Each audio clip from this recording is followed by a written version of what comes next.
You are listening to Within Tolerance, a podcast for machinists by machinists. I'm your host, Dylan Jackson of Protean Machining, and this week, my catch-up co-host is back, Chris Zapatini. What is going on, dude?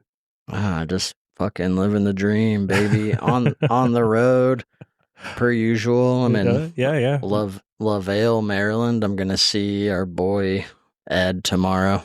Nice. Wrap up some training in a part. Sweet. I'm a lot calmer right now than I was earlier this week. Yes. Yeah.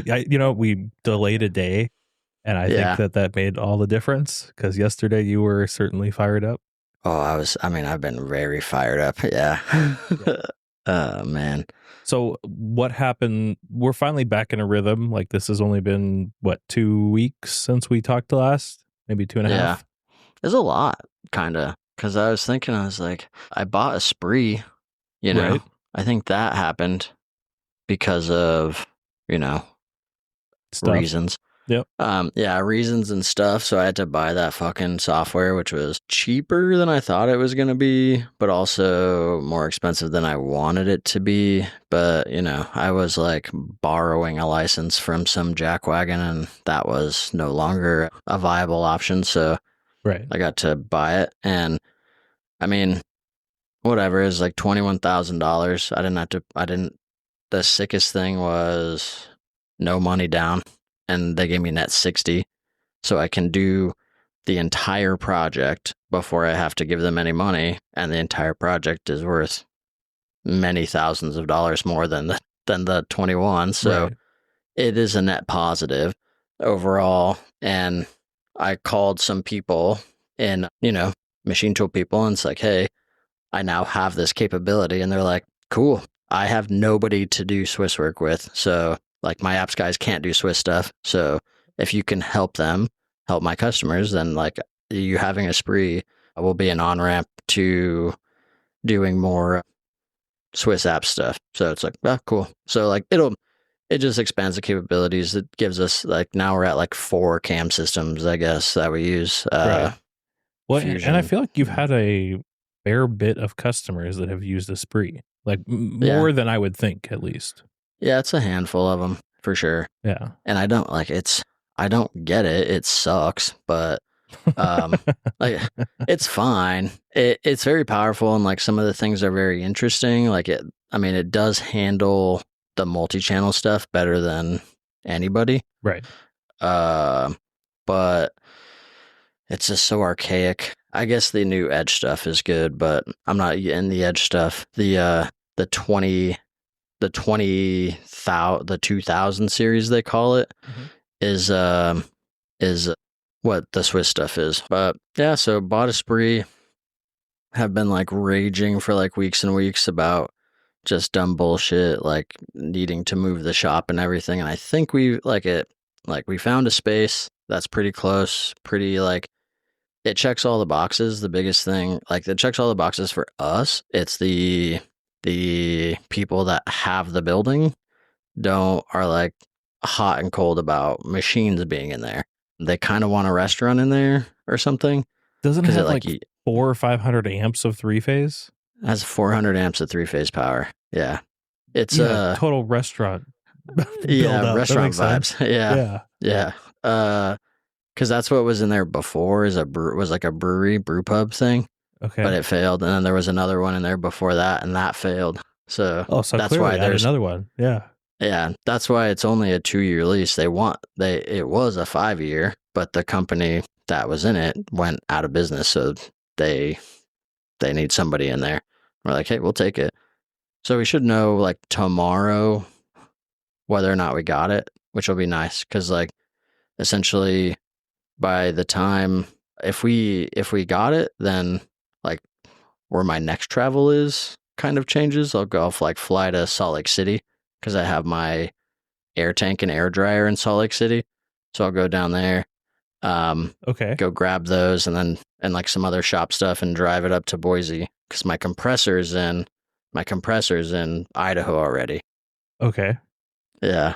How did it end up in SLC? And well, that's just where it was before. I mean, the shop before was in Utah. So I just didn't know you were that close. I thought you were Yeah. more north Well, than it is that. like, I mean, it is Ogden. Not Okay. so it's like 45 minutes north. So it's not like directly in Salt Lake City, but I'll fly into Salt Lake City. Okay. Yeah. That makes sense. Yeah. And then just grab my stuff and then drive it up. Okay. And then we could have the machines moved by like the 17th or something like that. That's soon. So, yeah. Which is like, oh, thank God. And that fucking nightmare is over with and can move on with my life. Yeah. I yeah. deeply empathize with that feeling. Yeah. It's like, oh my God. Yeah. Like, holy shit. So that's fun. That's been fun and like stressful and like, what else happened? Well, before I get into like the nasty stuff, I could say like I've been in New Jersey and I got to hang out with like Tom, the machinist, the Frenchman himself. That was cool. He like we made something that was like so big that we had to take all the tools out of the machine, otherwise the part would crash into them. So that was fun. Yeah, it's funny. You sent me that picture of him, but from the back. Yeah. And you're like, oh, do you know who that is? And I was like, no. And you're like, Tom. And I'm like, yeah, I would have known. I've seen the front of his face over the podcast, and that's it. Well, he had the sticker on the spindle, you know? Lots of people. I got one of those stickers, not on my spindle, but. Right. And so, yeah, we hung out. Then we hung out the next night with Evan LaCava from Alternate Instruments, which was like an insane. It's just nuts. Like he's got a standalone building. I mean, it's not his. I guess it's his dad's or whatever. But it's like he should come on here because like it's just kind of nutty that it's a standalone building like in the Bronx. He's got a machine shop like in New York City. That's like under like right in front of the subway. He's got a few things that I want to ask him about. Like that stuff I find super interesting. I want to say that he's like some kind of special, AS 9003, which is like this like AS light that NASA came up with because they were like, we can't find enough shops that are, normal AS certified. So I like want to talk to him about that. And he just does super cool stuff. So he does do cool stuff. Yeah. And the building was bananas. He had 2 robo drills, the LB 3000 in there. Doing sick shit. And then like the whole upstairs was like a full gym, which was hilarious. And he has like a 3-phase pizza oven in there. That's amazing. Yeah, it was so cool. That was rad. And like before that, I was at Tom's, like saw his like day job and his like home shop, and the home shop was fucking dialed.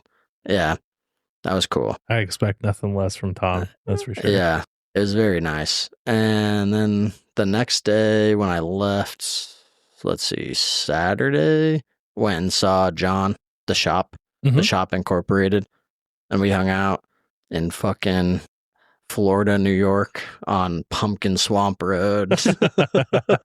And that was really a good time. I sent him something a while back. I think it was a shirt or something, and or like stickers, and I remember he gave me his address, and I was like, seriously? Like, is this a real address or is this like made up land? Right, that's some like fucking Ichabod Crane ass shit, you know? Like, what the fuck is going on here? Yeah, and so like that was cool. It was like very like had an absolutely incredible hamburger, you know. Awesome. Like, it was so good. I mean, the food in general was good. Like Evan took us to this place called Pizzeria La Rosa in the Bronx, and that was like some of the best pizza I've ever had. It was, oh man, I ate a lot this week because there wasn't much else to do. And you were around good food. Like, why wouldn't you? Right. Yeah, I had so much pizza. I've eaten so much pizza in the last week. It's like, it's bad news. My guts, I got the rumblies hardcore.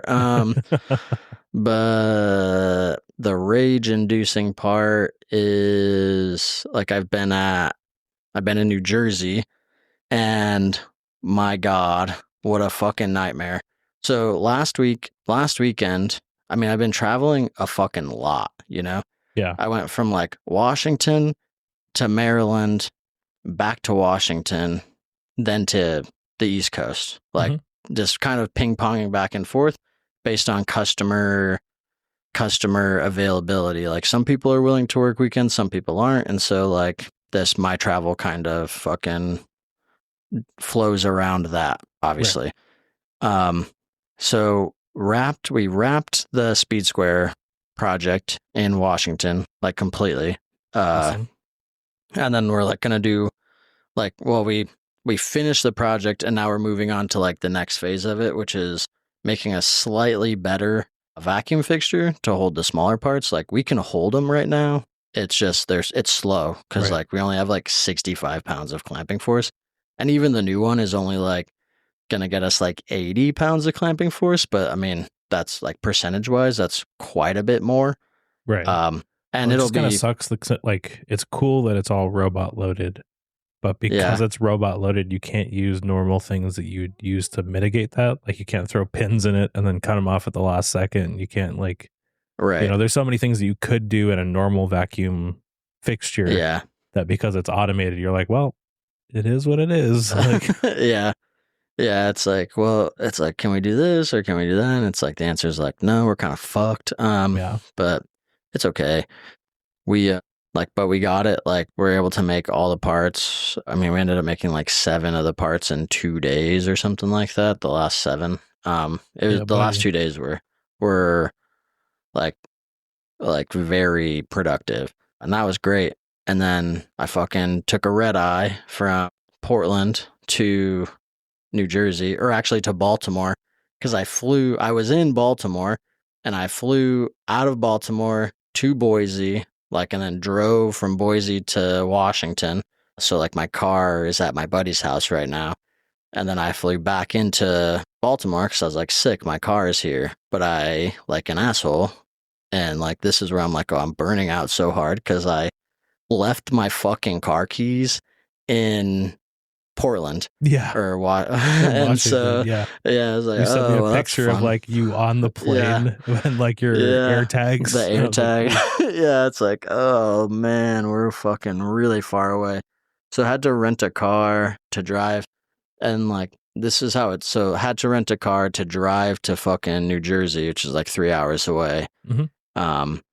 And like, oh, because the fucking fixture is going to be there. That was cool. And I was getting shit because I wasn't coming in on Monday. I told them the week before that I wasn't going to make it on Monday. I needed to push so I could finish the turnkey in Washington. And so they knew, but they gave me shit about it. Oh, we got to be fucking dialed in with these guys, blah, blah, blah. And it's like, okay, I'm already mad about that because, like, it's not like I'm not showing up and you're like, where are you? It's like, I fucking told you, like, and it's going to be fine. So I do this red eye situation so that I can get there for Tuesday so we could start because the fixture is supposed to be there. And this crazy travel thing, I show up, they surround me like 3 of these fucking jackwagons in safety because I don't have safety shoes on. And they're like talking my ear off. They won't let me back into the shop, which is fine. So it's like, I'll just go fucking buy shoes. They're like searching all around for like temporary shoes or whatever, like the slip on things that go like over your shoes. Mhm. It's like, guys, I'll just go to fucking Walmart and buy some boots. It's not that big of a deal. And they're like, oh, really? It's like, yeah, man, it's fine. And so I drive to Walmart. I come back. We get into the shop and they're like, I don't know what we're gonna do. The fixture's not here. It's like, Couldn't why have didn't told you me that. fucking start with that? Yeah. Like, that's like, all of this was like, I wouldn't have fucking showed up. There's Right. nothing to do. And they're like, can we just like put your plate on the table? And it's like, no, why would we do that? Like, we should assemble it outside and just put it all in together. Right. And they're like, oh, yeah. It's like, and we don't even know how we're going to put it in the machine yet. Like, I am fucking losing my mind. And they're like, but the fixture will be here tomorrow, which is Wednesday. So Wednesday rolls around. I show up, still no fucking fixture. Like, cool. But my key showed up. So Sweet. sick. So I fucking drove. I was just like, well, I guess that's my day is I'm driving back to Baltimore. Drove back to Baltimore, got my car, dropped the rental off, then drove like another hour and a half south to one of the customers that I did the Nakamura turnkey with last year because I still had tools there. So I just like went and grabbed those. And then he was like, hey, so I have questions about the knock that I never had answered. And I've been emailing my dealer and they haven't given us like, I'm not getting like any support. So it's like, all right, well, I'm here. So let's just, and he like, so it's like, this is at like 6 in the afternoon, you know, it's like, I still have like a 3-hour drive back to my hotel.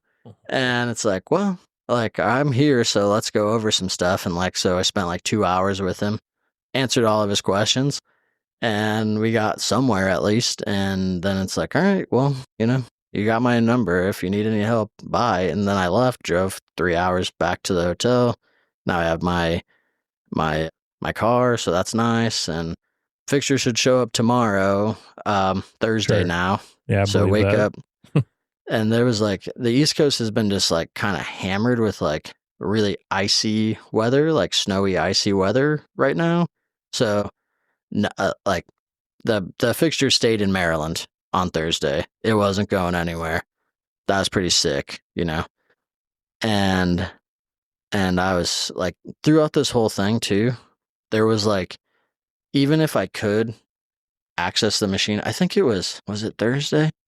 Yeah, it was Thursday, where they were like, can you do anything? And it's like, I mean, I guess like I could take the rotary table off of the machine. It'll save me like 10 minutes, Right. They're like, oh, okay, yeah, well, just do that. So I did that. And then it's like, all right, I'm done. I'm leaving now.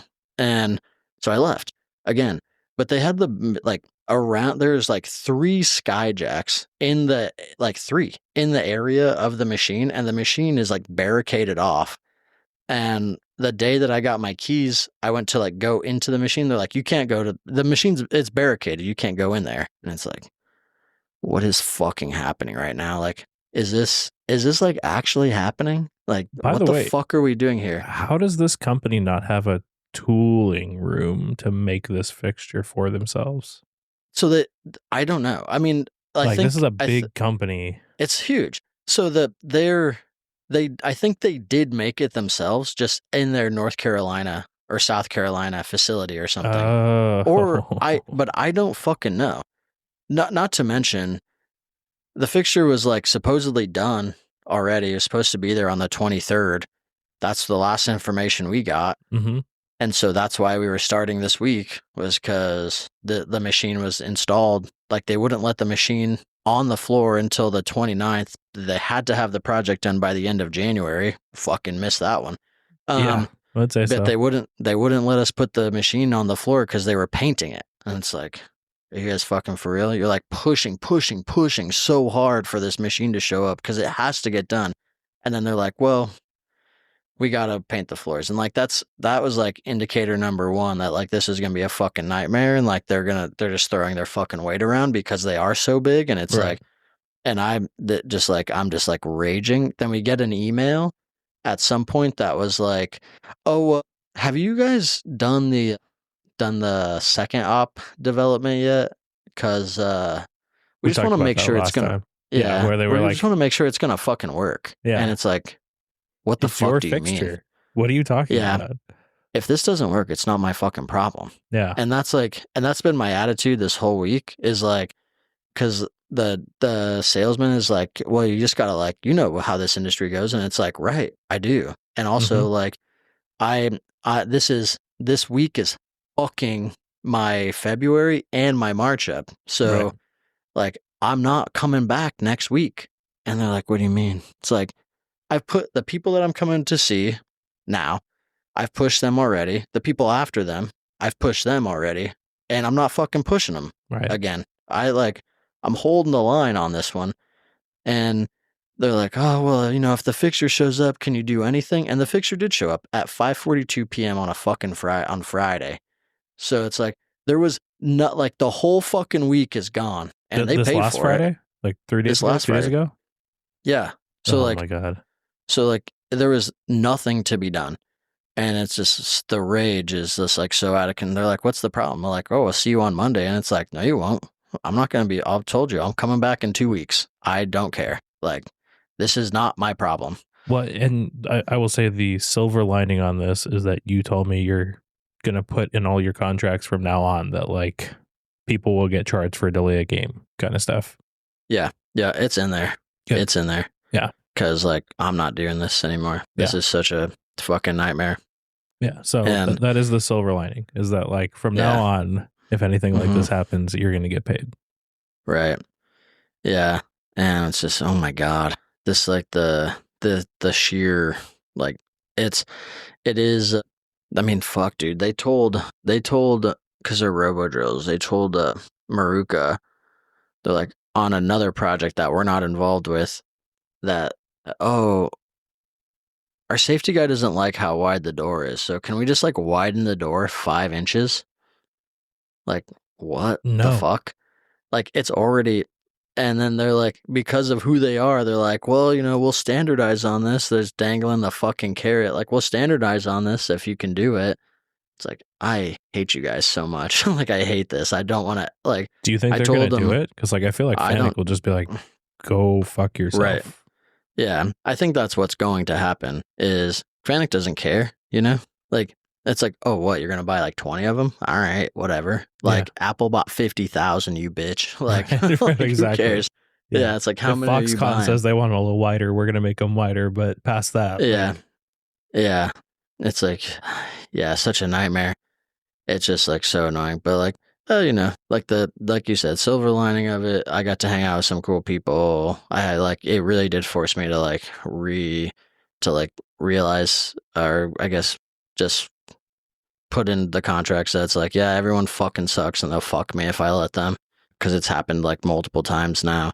And if there's no repercussion for them wasting my time, they'll just waste my fucking time.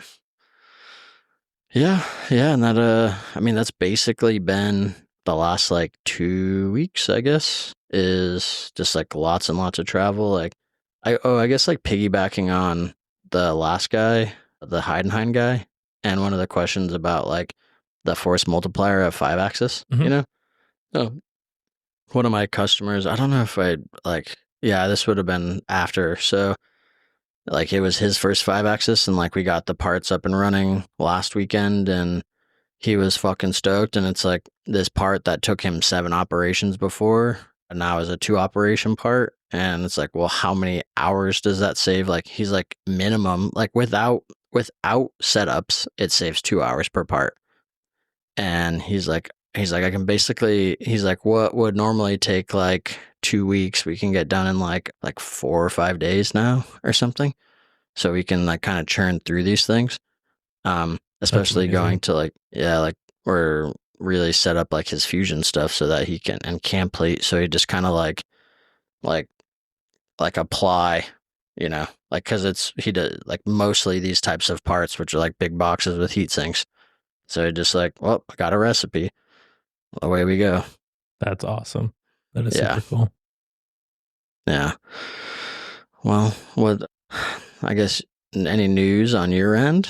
I'm trying to think. So last time we talked about my crash, I can't remember if I had Hermla out already at that point.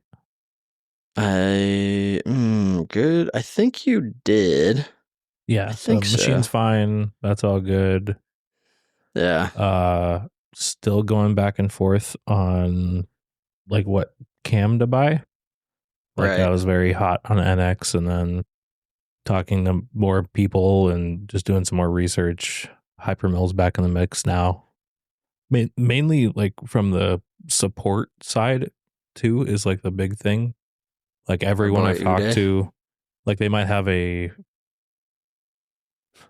everyone I've talked to, they might have like a great reseller of NX, but nobody has spoken well of Siemens themselves. Oh, right. So yeah, they're a behemoth. Right. Yeah. They just genuinely don't care. So we'll see. I don't know. I'm waiting to talk to Kevin about Hypermill. We might, I've thought about like, oh, maybe NX CAD, sending that through to Hypermill. I think if we went Hypermill, we would just start with Fusion as our CAD and push stuff into Hypermill until I felt confident in Hypermill, and then I could add something else. But like, I think trying to learn NX CAD and Hypermill at the same time is just like a recipe for disaster. So yeah, you're gonna spend more time just like dicking around than actually like making parts. Yeah, and it's like, that's annoying. Yeah. Besides that, though, we've been working hard on this big order for one of our customers that has all the machines tied up, or did until today. It's like the first cosmetic part we've done in a long time. So it was a they lot turned of out like, really fucking nice. yeah, I'm stoked. Like we had a very tight surface roughness to hit, and like I think we were 4x better than what they asked for.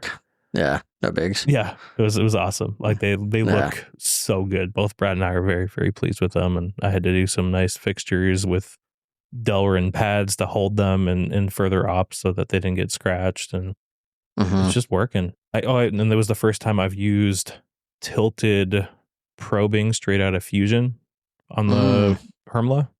Cool. So like I'm able to turn over to A90, C90, and then probe the side of the part to correct my Z on the part. Yeah. And it Nice. worked flawlessly. It was awesome. Yeah. Love that. Chef's kiss. That's sick. Oh, it was so good. Because the Delrin pads kind of deform a little bit. And so the part was moving around and like it was intolerance, but I was like, you know, it could be better. Like it. Yeah. I want it. Yeah. Yeah. And especially if all it took was a probe, I was like, I'll add the 15 seconds to go and probe it, whatever. Yeah. Easy peasy. That's sick. Yeah. Hell yeah. So that's been really good. Yeah. Shop's looking super, super clean, very open, which is awesome. And yeah, just doing well, man. Like it's been great. It's been very strange being on a job that's taken this long and taken this much effort. Like we're so very rarely both of us working on the same thing, and like Brad prepped blanks and then was doing one op, and then I had to do another op to put holes in the sides very precisely, and then he loaded it back into a fixture to do other ops, and then I loaded it into the Hermla to do ops, and like yeah, it's cool. It all worked out. Sick. Yeah. Hell yeah. I'm trying to think. I think that's about it, man. Like that has been the last few weeks. We're gonna wrap it up, I think, tomorrow. We were there today for 4 or 5 hours. Right. Yeah, I guess the last time I was there, you had like just cut some blanks of the material. Yeah, we were just about it. To start working on it. Yeah. Yeah. Wild. That's fucking wild. Yeah. And like, you know, I was able to wrap up my projects while Brad was cutting and prepping blanks. And so like it all worked out timeline wise, but yeah, it's just been a lot of work. Yeah. Fuck yeah. Cool. Yeah.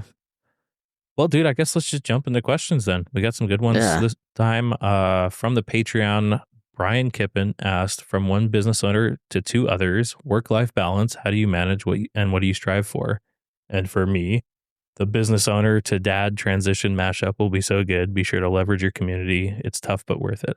And that's a good point to say thanks to everyone who's reached out since the last episode. I've gotten lots of good advice and lots of good just, you know, hey, we're here for you if you have any questions. And I really, really appreciate it. It's been awesome. That's sick. Yeah. You got those cool, the ear pro, the baby ear pro. Yeah. My wife had our baby shower today while I was at work, and one of her friends brought that, and I was like, that is amazing. Like, what a good gift. That's incredible. Yeah. So yeah, how do you, I think we talked about this ad nauseum last time, but like work-life balance, are you doing anything else to help? No, I don't think so. I mean, like, I guess like the closest thing I have right now is just like holding the line on the schedule super hard, you know? Like, I think if this had happened last year, I probably just would have like pushed everybody else out and like just went for it and like just figured it out, and that's just not the move, you know? So it's like it'll never get fixed if I just let it get pushed all over the place. Like, and they're huge and like they could potentially give me lots of work. Like everybody fucking dangles that carrot like, oh, you know, there's lots of work, but it's like, I mean, I'm incredibly busy right now, so it's like I don't need or get out. Yeah, like, it's like give me fucking cash if you want. Like I don't know. I mean, lots of work, like promised work doesn't pay the bills. Like, I mean, 2 years ago, I was traveling like every fucking weekend on a plane for promised work, and like 90+% of it like never materialized into anything. So it was like, who fucking cares about promises? Like sign a contract or shut the fuck up kind of thing. Yeah. I'm striving for like a 50-50, I guess, like, which is mostly like on the road and at home, that reality won't hit until like April, I guess, like because of this whole shift makes it like pushes the last week of February into March. So I have like 3 weeks of travel in March, but they'll be like pretty chill. One of them is like a project that I did like a year and a half ago, like waveform stuff, or yeah. And that's fine. Like mostly it's just cleaning it up and changing the material. And then the knife guy and then the servant boys, like boom, boom, boom. So that's fine. Sweet. Like I guess the best thing I have going right now is just like trying to hang out with people when I'm in there in the area, because that's all I got. Well, you seem to be really good at that. Like Yeah. you're Yeah. always sending me pictures. I'm like, oh, that's awesome. You know? Yeah. We're meeting up, baby. Yeah. Yeah. Work-life balance. I don't know that I've done anything differently. One thing I realized this week that I think is maybe obvious more to people in my life than it was to me, but like I worked 1 or 2 nights till 11 or something, and driving home, I was like, I like this. Like Yeah. I think I get It's caught up in the like I should feel bad about this trap it's of nice. like, but like I Yeah. like working hard and working long hours and getting shit done. Yeah. And I think that kind of informs how I need to approach work-life balance. It's just like work hard at both. And Yeah. I get caught up in this like, oh, I need to relax. Like I need to save my energy for this. And it's like, no, if I just work harder, I find more energy. It's like the same thing I've said about time. Right. Like if you want to get something done, you give it to the most busy person. Yeah. And so I think I just need to kind of embrace that of like, all right, it might mean that I have to like schedule everything out to the nth degree, but Yeah. it seems like it fits my personality better. Right. Yeah. That's. I mean, I am right there with you in terms of being just like a dirty little freak that likes to work a fuckload. It's very satisfying, you know. Like I don't know. I Yeah. don't know. Plus the Like, traffic's so good at 11 o'clock. yeah. Oh. Yeah. The probably like my least favorite thing about my job is that everybody likes to wait, like manufacturing. Most manufacturing starts so early, and I just don't want to wake up. Like it's like, when do you start? And they're like, I'll be here like 4:45. It's like, I'm not showing up within 3 hours of that. Like that's Right. insane, dude.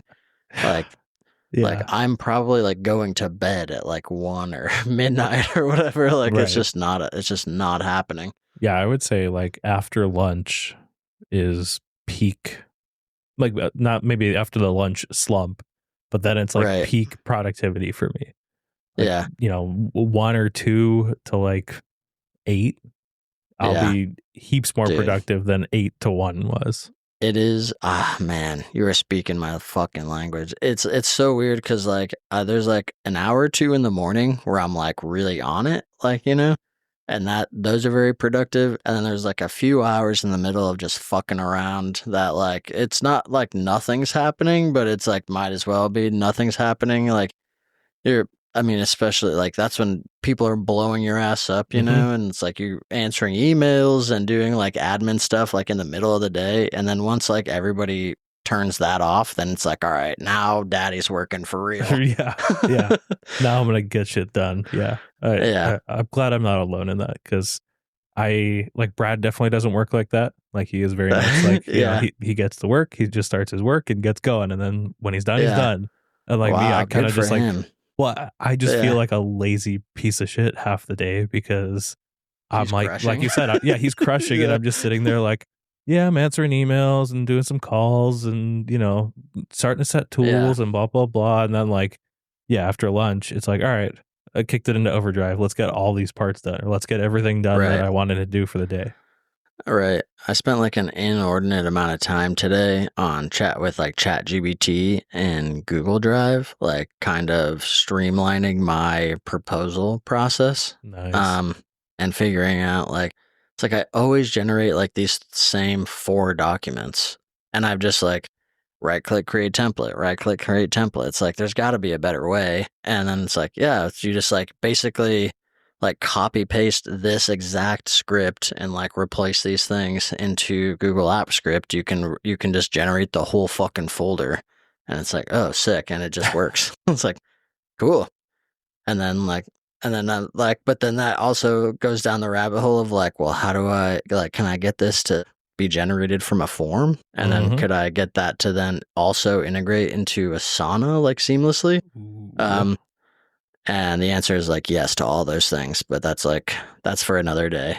Yeah. So I guess nothing new in work-life balance besides maybe recognizing that I just need to change the way I do it. Yeah. Managing it, like striving for it is like, I mean, I want it to be good, kind of. But it's, I mean, like, I don't know. It's just so hard when you like, I like to work. I like what I do. So I don't like, and I mean, as a single guy, it's like, there's not really much outside of the work. So it's like, I'll just crank. Right. Hawk. Yeah.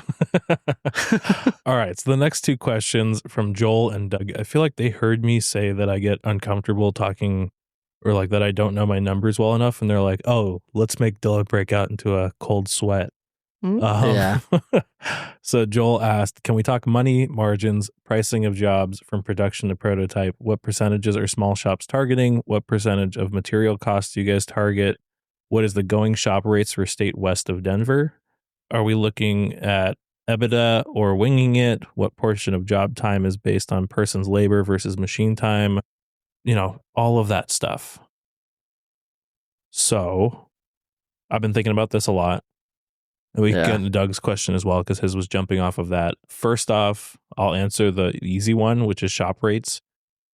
That's not like that varies so much even in city. Like I know shops in Tucson that vary from $75 to $250 an hour or $300 an hour. So like I don't understand how like 75 just seems like what how are you making money? Like that's so crazy. Yeah. Well, they're the, you know, shops that are not doing that well and don't have work, you know. Yeah.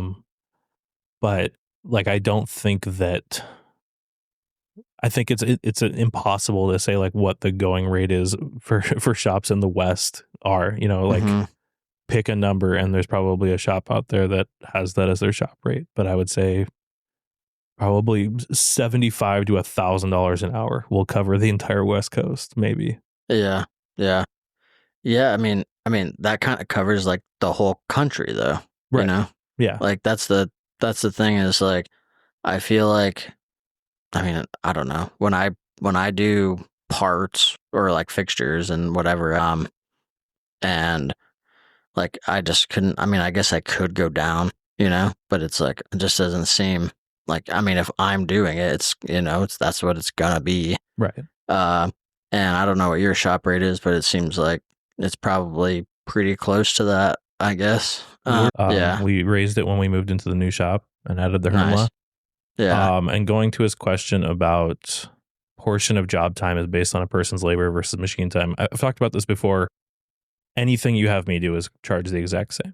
Like I don't have the bandwidth in the shop to charge differently for different things. If I'm standing and running a machine and being a you know, push here dummy, it costs you the exact same as if I'm programming the 5-axis, because I could be programming the 5-axis, like, you know. So it's the time value of money or whatever. It's like it's all opportunity cost, and like you are a 2-person shop, so be like, well, if I'm operating the machine, it's 100, but if I'm programming, it's 3, and if I'm chopping material, then it's 50, and it's like, well, we used to do that, and like I used to like discount.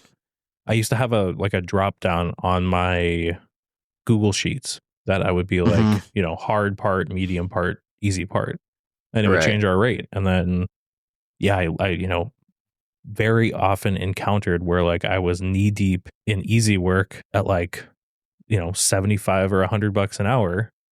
Yeah. And then got a quote that was rushed for stuff that should have been, you know, 150, 200 an hour. And I was like, I can't do this. And it happened all the time. And I was like, this is stupid. Like, I just can't keep doing this. Yeah. And it's the age old thing of like double your prices, and if you lose half the work, you're still making the same amount of money, but doing half the work. So it's like, is that a bad thing?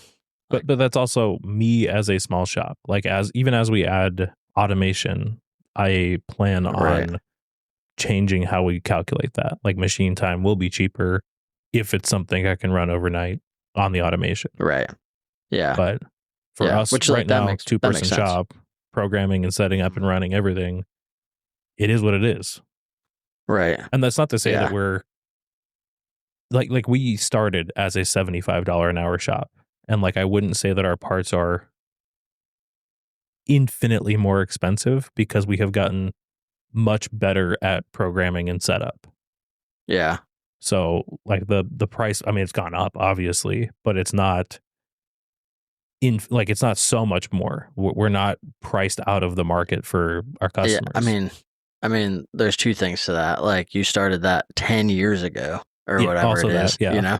Like, so you were two college kids, or like whatever, like with a clapped out fucking horizontal in the nastiest little shop in Tucson. Hey, you know, it wasn't the worst. It was bad. I didn't say it was the worst. I just said it was the nastiest. You've been there. We found Eurotrash porn in the rafters. Entirely true. Yeah. We left it there too for the next person to find. Hey, that's good. Yeah. But like, at the same time, like, you guys, like, which I think is like, in terms of like the quote unquote journey, is as a do everything job shop, you kind of can't afford to charge like ton of money. Like, you were still finding your niche, so you like, and you were young, so it's like $75 an hour seems like a lot. But as you're finding your niche, it's hard to like charge people a fuckload of money as you're like, you kind of want to. And like, this is like reverse engineering a thought process here that you didn't have. But it's like, oh, you can now take on all this work. What are you good at? What do you like to do? And then as you figure out what that is, then you start raising your prices to like kind of like get into and like lock in your niche, you know, which for you is like now quick turn prototyping stuff, to the point that your fucking customer sent you a handwritten letter that you're doing such good fucking work. Yeah. I totally forgot about that in the update. Yeah, that made my week. So it's like, obviously you're not pricing yourself out of the market. Right. Yeah. Like, and actually, I remembered a story about this, about the first time that I raised my prices. So yeah, we were $75 an hour, and it was the first larger job that we were quoting as a shop. And like, I think it ended up being 15 grand or whatever. But like, when you're usually bidding $50 to $150 parts to get 15 grand, you're like, I'm rich. But anyway, I spent like 2 days on this, and I like rough programmed a lot of it to like make sure that every nickel and dime could get cut out of it, because I really wanted this work. Sent over my quote, and my friend who worked there as an engineer texted me and goes, so you're gonna get the PO for sure, but just so you know, you were 50% the cost and lead time of China. And I was like, fuck. I just left so much money on the table. Right. And that was the first time I raised our prices, because I was like, all right, well, if we're beating China that bad, like we need to raise things. Yeah. Hachi machi. That's bad news. Yeah. It was still good money. Like, we still made money on it. It really wasn't that hard work. But to hear that, and like, this customer is not a giant business. They are a local business. Yeah. It's not like their budget is through the roof. So like, for them to see those kind of savings, it was just, it was nuts. Yeah. That's a good point. Yeah. So percentages wise, and I'll go into Doug's question as well, where he said, what are the financial rule of thumbs for small, medium, and large shops, especially related to operating margin, cost of goods sold, etc. The back of the napkin rough thing that I heard, I think, early in my career, and that I've kind of stuck to, is like, at worst, 3x material for any job. We typically are sub 20%, I think. I want to say our cost of goods sold last year was like 15 to 18%. Mm-hmm. And honestly, that speaks more to the type of work that we do more than anything. Like if you're doing 10,000 of something, obviously your cost of goods sold are going to be much higher. But for us, like material is not what our customers are buying. And I very much know that. Right. On our turnkey, and like for us, like on a turnkey, like that will typically be like 60 to 75% of the overall project is going to be cost of goods sold. Just from in terms of like fixturing and like fixturing things and tooling. You're actually buying. Mostly because now anymore. And like this fucking project is like a very good example of why I don't like to have the customer buy shit or do shit, because now it fucks my timeline up, you know?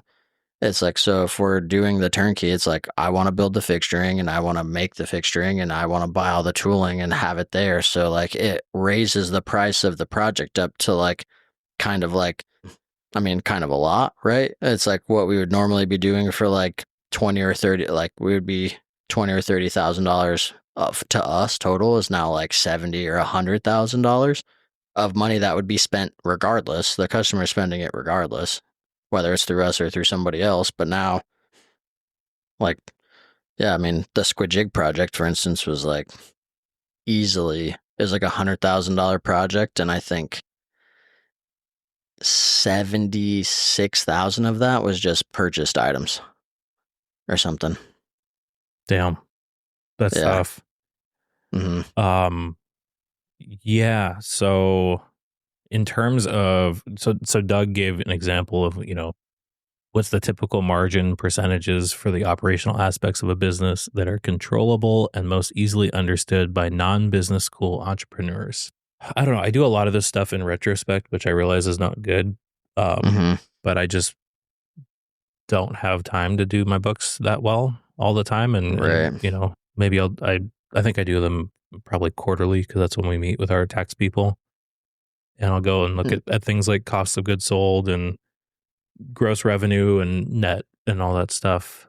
the rule of thumb I would say that I use very often, because he said this question boils down to, how do I know if my financials are anywhere near what it takes to be successful in this business? One of my friends gave me what he calls his quick and dirty ratio, and that's always the way that like that is something I can calculate in 5 minutes, and it makes me know that like the next few months are going to go okay. And it's basically you take in, you take what your current balance is in your bank account, you add in all of your incomings for the next 60 days, 90 days, whatever you have planned out, and then subtract out all of your costs that you would know. We know rent, we know electricity, machine payments, we know payroll, all that stuff. That's not going to change. And that kind of gives you a quick number of like, all right, I'm good for the next 3 months. I'm good for the next however much data you have. And like, it's not that is not a North Star. It is not a absolute truth, but it's a very good way when you're in a rush to just be like, yes, I can make this decision. Like we've used that often to decide on medium-sized purchases of like, hey, does this make sense? Or even like lesser cost machines of like, hey, does this make sense the next 3 months? Yeah, okay, it makes sense. Let's do it. Like we can definitely bring in enough work to definitely make it make sense. Okay. Yeah. I like that. I like that a lot. It's better than like, well, we typically make this much money per month, so that means we can spend that much money per month. Right. Yeah. Yeah. Well, and that's when you get into like promised money is not real money. But like if I have receivables for the next 60 days amounting to this, I know I'm going to get paid. Like, so like that's what that's what we try to base stuff off of. Yeah. I like that. It is the small, medium, like I feel like that works much better. Small, medium, large companies, like large shops. Like I have not worked in a large shop that wasn't outrageously dysfunctional, like the last place that I worked before doing ZC full time was like they it was like 150 person shop before COVID, and then COVID happened and they cut down to 100. And this was like really nutty because like the shop ran better at 100 people than it did at 150, which was kind of like really interesting. And they were right around $36 million a year shop, Mhm. and the burn, like the monthly, or no, they needed to make $36 million a year to break even. Ooh. Is something like what it was. It was a ton of money. Like just like it was an absolute ton of money. And they would do all kinds of wonky shit, like just on terms of like how they're leveraging themselves and whatever, of like pulling work in to make a month look good, to like pay bills or whatever.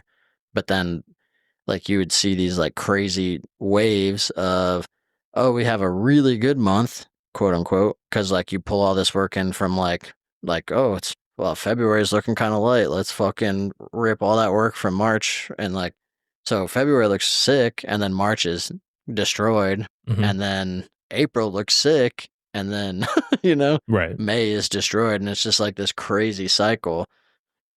Yeah, they do all kinds of crazy. Everyone does like very weird, like, I don't know. The bigger the shop, I have only ever seen massive amounts of dysfunction from like gigantic shops Yeah. or I large can't shops. speak to large shops. Like I've only worked up until maybe 20 people, I think was my last Oh, job. no shit. And they had financial people to do a lot of that Yeah. stuff. And I think they met weekly with the president and they went over that kind of stuff. Hmm. As we grow, that's kind of what I'm looking towards, is having somebody that can guide me through this. I just don't know. That's not what I Right. went to school for. I've learned a lot over the years, but Yeah. I don't know.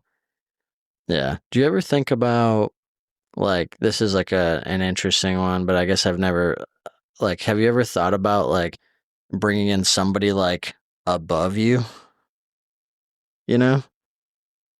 Not really. Not at this stage, at Yeah. least. Like I've Right.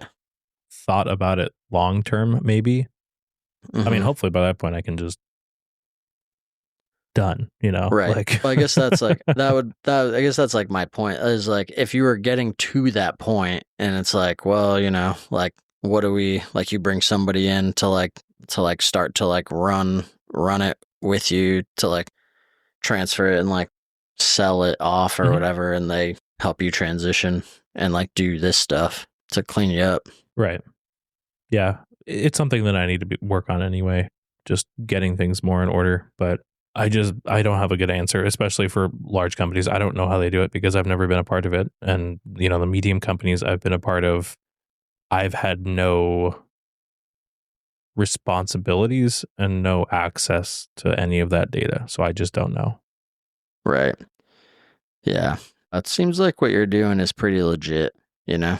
I I don't think know. I am. It feels like I'm just incredibly lucky. So I'll just keep trying to be lucky. Yeah, that's called winning, baby. Let's see. Tux Garage asked, favorite ice cream flavors. If you could travel anywhere in the world, where would you go and why? And suggestions for chip management after getting chips out of the machine. Okay. Favorite ice cream flavor, Rocky Road, always. Okay. Um, Easy peasy. Travel anywhere in the world, where would I go and why? Probably Japan, because I've never been there. Though, like, my first thought right now really is just the UK, just because I like it there. Hmm. Like I have friends and family there, so even though I've never been to Japan. If I could go anywhere right now, it'd probably be there. Okay. Yeah. Favorite ice cream. I love fish food by Ben and Jerry's. Probably one Okay. of my favorites, like chocolate and marshmallow and dark chocolate pieces. And Yeah. With Japan on the mind, I was thinking, like, is this fool talking about like actual fish flavored ice cream right no, no, now? no, no, no, no. No. If I could travel anywhere, I'd love to go back to Japan. Brad and I were actually talking Yeah. about that this week. It's been too long. I really want to go to Vietnam. I think would be really cool. Yeah. I think those are the big ones right now. I'd love to go back to Germany again. I really enjoyed that as well. And Yeah. kind of just tour around Europe in general because I haven't seen any of that. Yeah. Go to Switzerland. Switzerland's fucking sick. Yeah. Italy's sick. So, talk about getting some fucking ice cream, baby. Yeah. So but like Japan, I'll probably go back to in the next 5 years, probably. I mean, obviously, got a kid on the way, so it's not going to be ASAP, but. Yeah, you just take them with you. Yeah. Baby on a plane for 14 hours. People love that. Hey, my cousin, him and his wife, they travel with their baby. Like they went all the way to the UK. Okay. I mean, they cut their trip short because it was exhausting, but they did it. Yeah. I'll wait till she's a little more grown. But suggestions for chip management. So I'm assuming you're talking about your home shop, Tucker. We have these, I want to say they're like 35 or 40 gallon trash bins. They're like heavy duty trash bins from Home Depot that are fantastic. Like they have not broken on us. We've tried trash cans before. They end up like kind of bending into a taco and then falling apart or leaking everywhere. They might even be 55 gallon. I'll find a picture and send it to you, Tucker, and maybe I'll post it in the I think I know which ones you're talking about. Yeah, the green ones around my shop. Yeah, those. Oh yeah, those. Like the flip tops.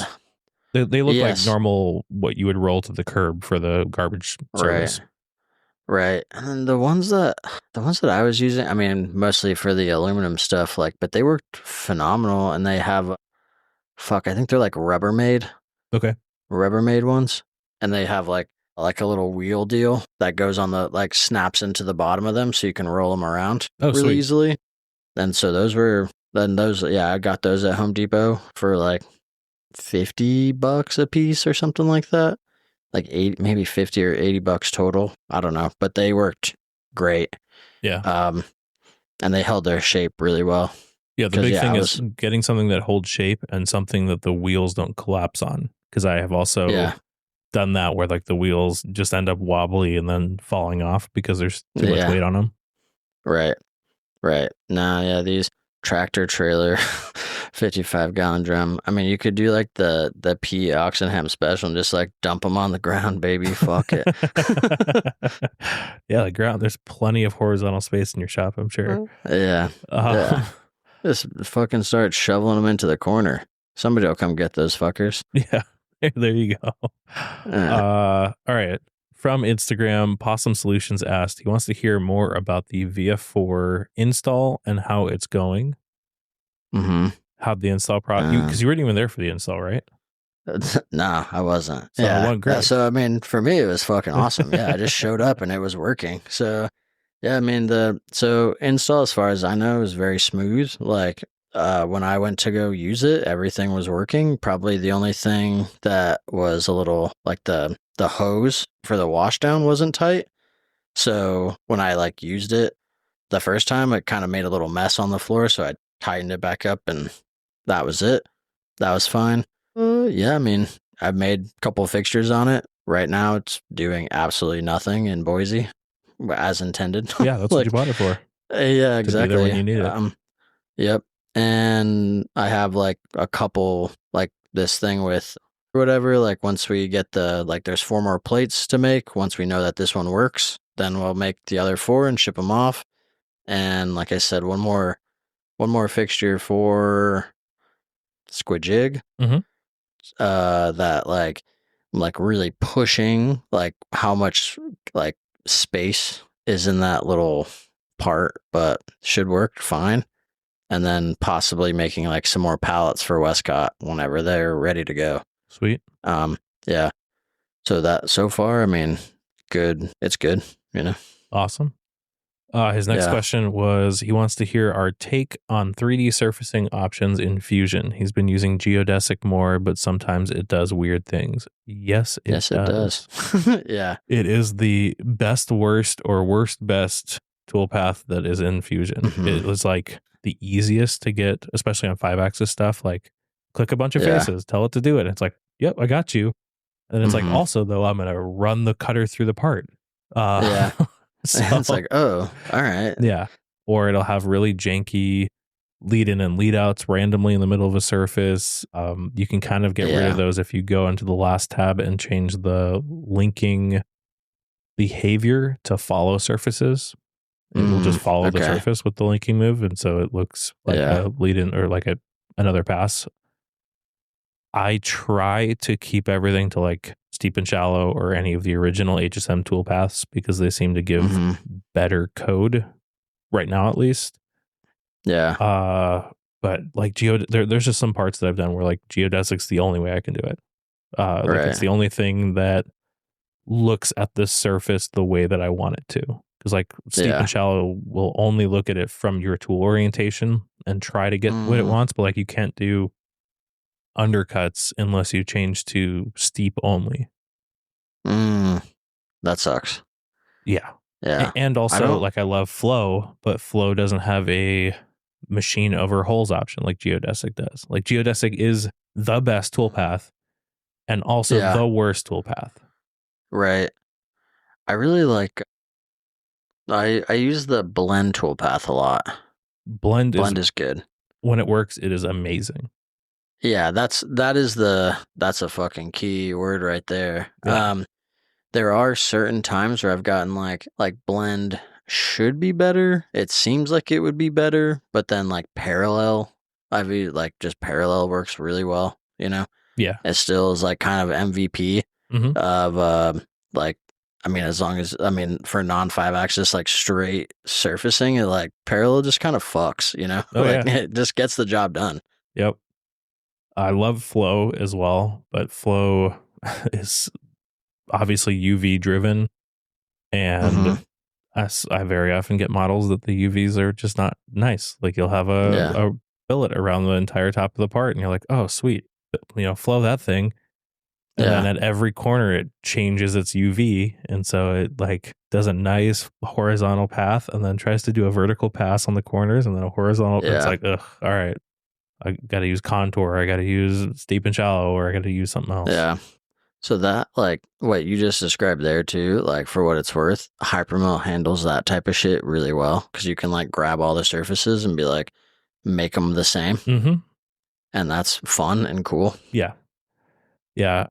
Brian Bidwell was showing me a bunch of stuff in Hypermill the other day, and I really appreciate him doing that because, yeah, it, like, again, I'm just so torn because I really don't want separate cam and CAD. Like, I want integrated. Yeah. But like, man, if Hypermill is going to give me the reliability and simulation and the not screwing around with toolpaths that much, sign me up, man. I'm Right. I'm ready to go. But most of your customer parts are coming in as non-native Fusion files, right? Like you're still importing? Yeah, they're mostly steps. Step files? Yeah. Yeah. So, it's like fine. Yeah. For the most part, I think it is because very often I'm just throwing it on a Lang Vice and getting to work. But like this big job that we're doing right now, for example. Right. We have 2 different fixtures, and I think I'm on V3 or V4 on both of them. And so, and Brian was showing me or telling me that apparently Hypermill has pretty good ways to feature match between versions. And so like it'll bring in and able to orient and rematch toolpaths to new geometry potentially. So that's one thing I'm going to bug them about demoing to me. Next up, Albert asked, when you were starting out and you had one used 3-axis, looking back now, what are some things you would wish you had done sooner or different that might have gotten you to where you are now quicker? You're like, well, I started with the used 4th axis, so next fucking question. No, mine was 3. Mine was a vertical. The was a vertical. It was a pallet changer, but it was I guess technically had a 4th axis, but like all it was is 0 or 180. Right. But I don't know. This is one of those questions where, like, I think Jim from Senket Send put it well, where like, you know, he doesn't tend to do the what ifs because he ended up where he wanted Yeah. to be. Right. Like obviously going back, like I would have bought newer machines sooner because guess what? It turned out we were fine. I would have gone full time Yeah. sooner because guess what? It turns out we were fine. But Yeah. at Bought the the time, I 5 axis made way the sooner. best decision I possibly could with Mm-hmm. you know the fear and the information I had at the time. I don't think Right. that I think you just have to do your best. Like really, that's what it is. Like we loved our Kitamura. It served us really well. It grew the business to the point where we could buy that first brother. That's I don't know that there's anything big that I would have done differently there. Right. Yeah. Yeah. I mean, I think that's a good point of don't let analysis paralysis fucking wreck your life. You just gotta, I mean, just fucking cut, baby. But like from a business perspective of like there's you're always gonna look back and be like, oh, I wish I had done that differently. Right. I mean, I think about that all the time, and like the amount of times I think I said it on here before where it's like, oh, I got it, and now I've just stopped, I've just fucking given Right. up. Like I'm never gonna have it. It's always a work in progress. Like today I was going through like, but I can't talk to the machine aspect of it really because like I bought a clapped out Matsura, wouldn't change a fucking thing, like for the money it was like impossible to beat because I got like the machine and an air compressor and all the tooling for like $10,000. Like you just can't fucking beat that at all. And then when it died, I did the right thing and I got a new machine. But from like project management stuff, like I went into Asana today and like deleted like half of everything.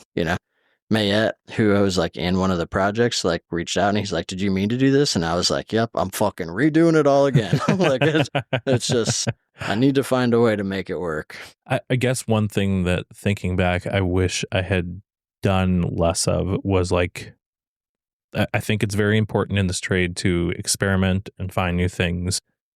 But I also did a fair bit of like, oh, this is what all the cool people are doing, so I should try it. Like we tried Synergy coolant, Ugh, worst decision yeah, ever, like just disgusting. horrible. And Yeah, thankfully the Kitamura didn't have any zinc fittings, so like we didn't get any of like the really bad stuff. But I just shouldn't have tried it. Like it was just there was yeah, no reason to switch from what we had realistically. because you were Qualcomm, right? Yeah. And Yeah, it turns out, years down the road when we talked to them, like they had a soft recall when we were having a little bit of issues with it. But had we just talked to them, apparently they would have yeah. just given us a new barrel. Mm-hmm. And so, Nice. yeah. Yeah. I tried a bunch of different brands of end mills that I ended up not liking because it was what I saw a bunch of on Instagram and all that. It's not to say don't try what you see out there, but be a little bit more focused with it. Wish I had done probably. Right. Yeah. Yeah. Um, that and understanding the power of standardization. Like for the Mm, longest time, I would just, and realistically, we needed it because we had a very limited budget, but I would just buy like every brand and anything I could find for ER16 on eBay or on Maritool or on wherever, like, yeah. and you end up just having like a million different styles. And so you can't really have a good tool library. Like that's why I didn't have Mm-hmm. tool holders on my tools for the longest time because it was like, I don't know, I've got 8 different styles of ER and I'm not Right. going to do the convoluted Yeah. method of bringing them all into Fusion when I Yeah. only have one of 2 of them or something like that. Yes. Yeah. The that is that's an interesting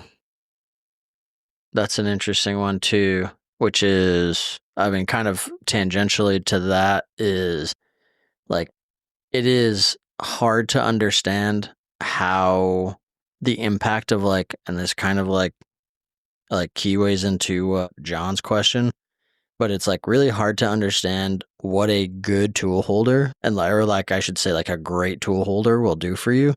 Because like there are people, it's like, well, I can get it done with like the ER and the side locks and everything, and it's like, absolutely, you can. And like it is very hard to understand that like going to like a PG or a hydraulic will let you get it done like better and faster in some cases.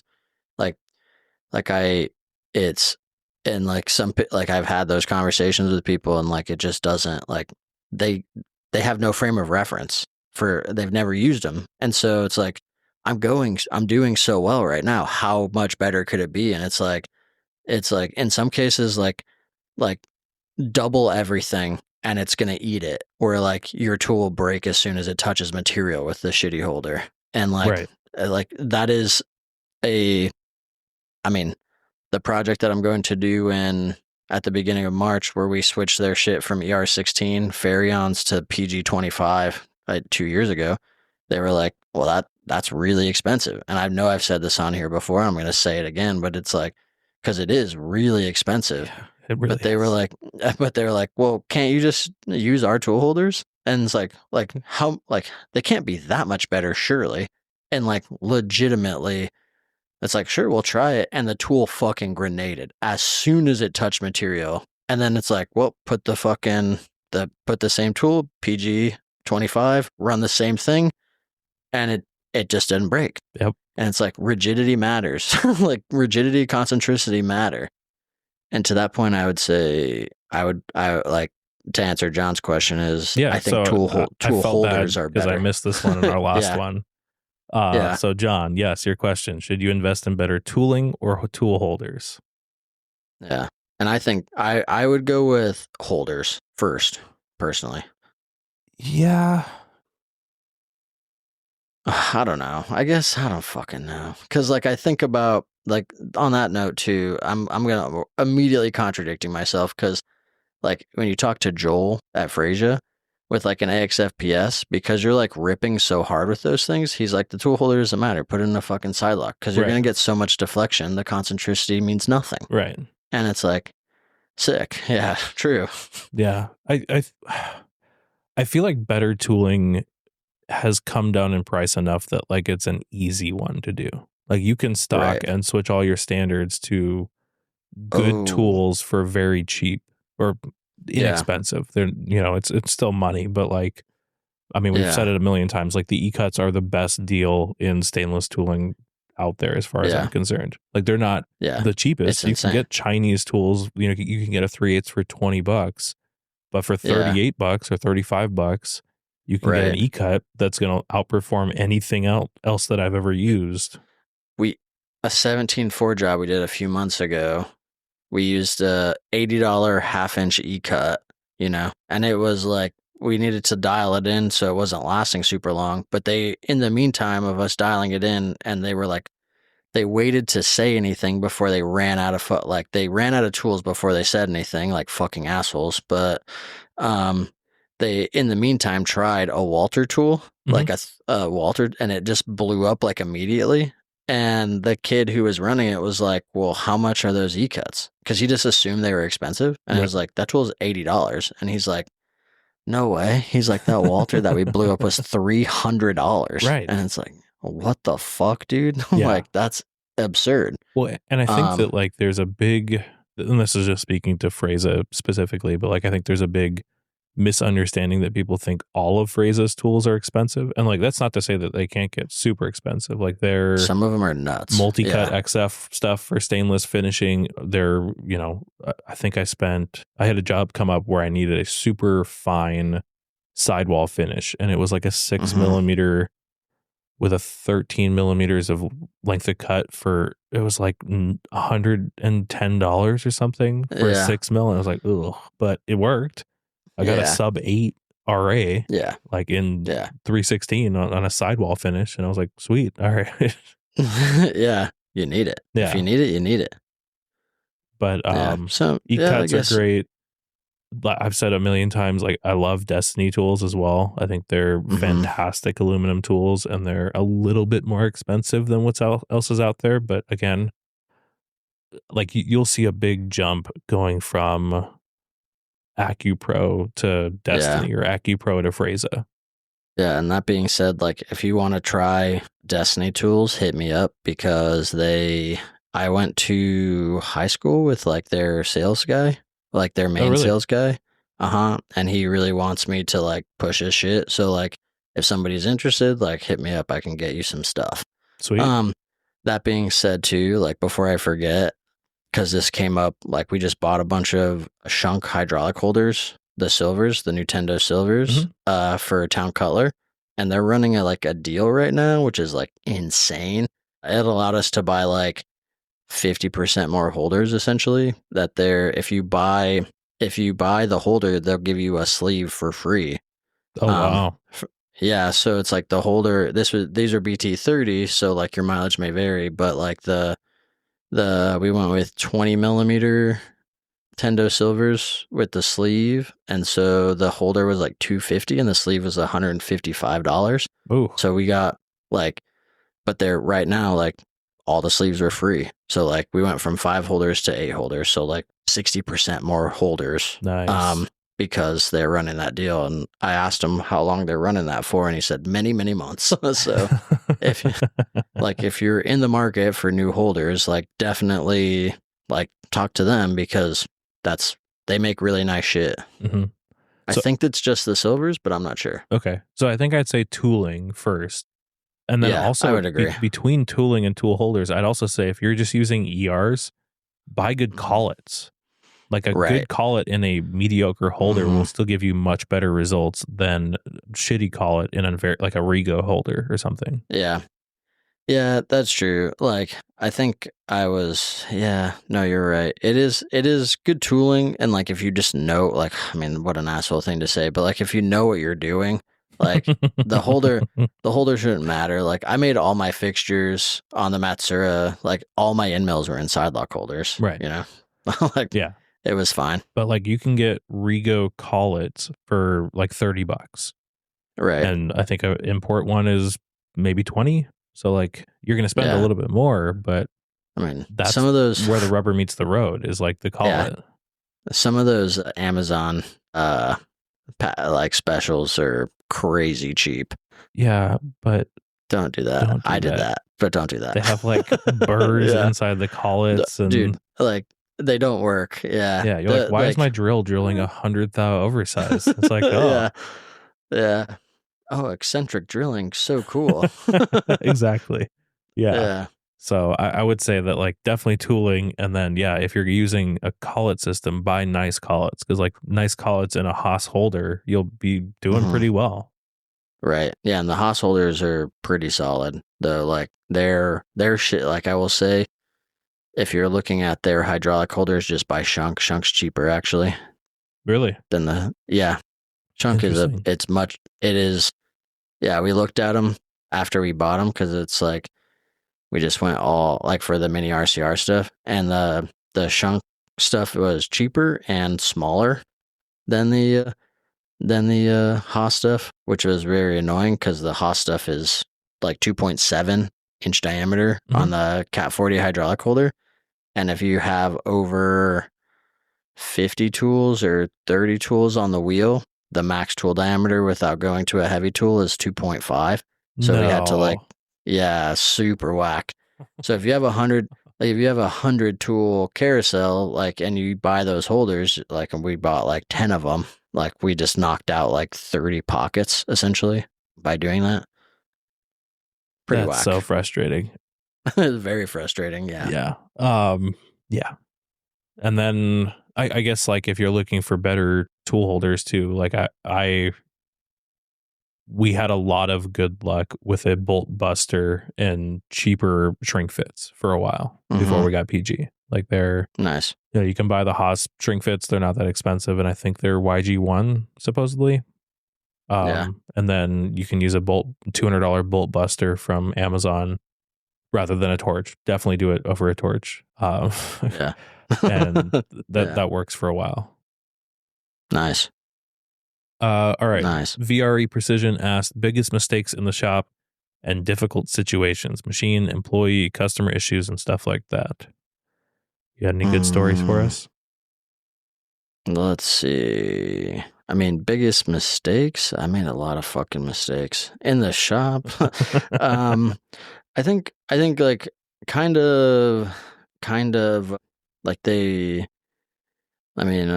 biggest mistakes that I've made obviously have been like very like financially driven, like hiring inappropriately.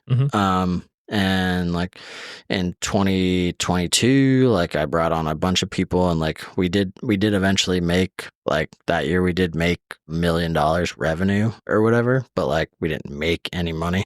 And like if I had hired one less person, we would have made the exact same amount of money.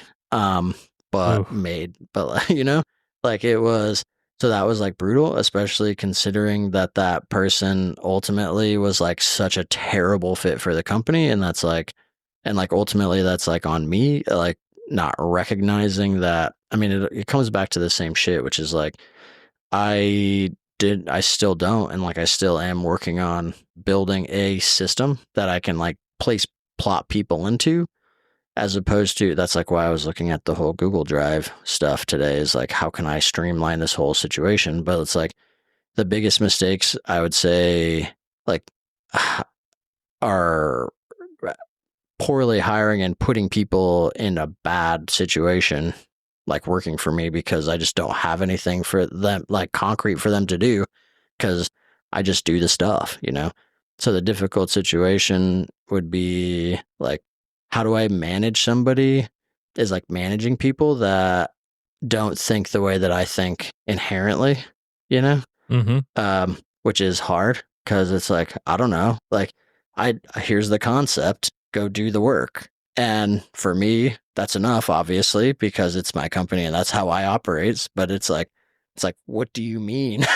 Like, there's the concept, do the work. Like, and like just struggling to convey that, like that was like the situation with John, you know, which is like, I thought I was ready, and we we worked, like when John was on site and like was able to crank, like he did a fucking fantastic job, but I did not put him in a very good position to succeed outside of working on site at a customer. Right. Because I just didn't have like the quote unquote systems that I thought I had in place were like were so bare bones, they might as well have not existed at all.